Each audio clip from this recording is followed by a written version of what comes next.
বাংলাদেশের কোনো আসামি যদি পালিয়ে ভারতে যায় তাহলে ভারত সেই আসামিকে বাংলাদেশকে ফিরিয়ে দেবেন। 2013 সালে শেখ হাসিনা ভারতের সাথে এই চুক্তি করেন।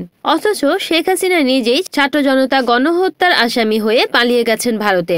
আর ভারত সরকার হাসিনাকে বাংলাদেশে ফিরিয়ে দেয়নি। অথচ হাসিনা ভারতে বসে বাংলাদেশে বিভিন্ন বিশৃঙ্খলার চেষ্টা চালিয়ে যাচ্ছে। উগান্ডার সাবেক রাষ্ট্রপতি, যার নাম ছিল জেনারেল ইদি আমিন, তিনি গণহত্যা করেছিলেন এবং ভারতীয় বংশোদ্ভূত উগান্ডায় তৎকালীন সময়ে ব্যবসা বাণিজ্য করতেন। তখন তারা ভারতে ফিরে আসেন ব্যবসা গুটিয়ে। সেই জন্য কি ভারত সরকার উগান্ডার ইদি আমিনকে গণহত্যার জন্য ভারতবাসী সহ নিন্দা জানিয়েছিলেন, নাকি মানবিক দিক থেকে নিন্দা জানিয়েছেন? যদি মানবিক দিক থেকে নিন্দা জানায় তাহলে কিভাবে একজন ছাত্র জনতা গণহত্যাকারী শেখ হাসিনাকে আশ্রয় দিয়েছেন ভারত? ভারতের জনগণ ও বাংলাদেশের জনগণের মুখে এখন এই একটি প্রশ্ন। ভারতের কিছু গণমাধ্যমে বাংলাদেশের সংখ্যালঘুদের নিয়ে কিছু মিথ্যা প্রচার চালাচ্ছে। এদের দুই দেশেরই ভাবমূর্তি ক্ষুণ্ণ হচ্ছে। একটা জিনিস উল্লেখ করা প্রয়োজন, 2013 সালে এই হাসিনা ভারত ও বাংলাদেশের মধ্যে একটা প্রত্যর্পণ চুক্তিকে স্বাক্ষর করেছিল।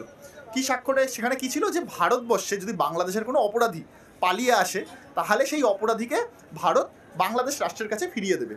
আজকের দিনে দাঁড়িয়ে হাসিনা কিন্তু তার নিজের তৈরি করা আইনকেই ভায়োলেট করছে এবং হাসিনা ভারতবর্ষে বাংলাদেশের একজন অপরাধী, সে ভারতবর্ষে পালিয়ে রয়েছে এবং ভারত সরকার তাকে প্রত্যর্পণ করছে না। শেখ হাসিনা সরকার থাকাকালীন সংখ্যালঘু নিয়ে অনেক হত্যাকাণ্ড ঘটেছে, যেমন জগন্নাথ বিশ্ববিদ্যালয়ের বিশ্বনাথ হত্যা। তখন কিন্তু ভারত মুখ খুলেনি বা ভিসা বন্ধ করেনি। আর আগস্ট থেকে বাংলাদেশে ভিসা ও এক চিন্ময় কৃষ্ণ দাসের গ্রেফতারকে ইস্যু করে ভারতের চিকিৎসা বন্ধ করেছে। আর ভারতের গণমাধ্যম বিভিন্ন উস্কানিমূলক সংবাদ প্রচার করে দুই দেশের মানুষের মধ্যে এক বিভ্রান্ত সৃষ্টি করার চেষ্টা চালাচ্ছে।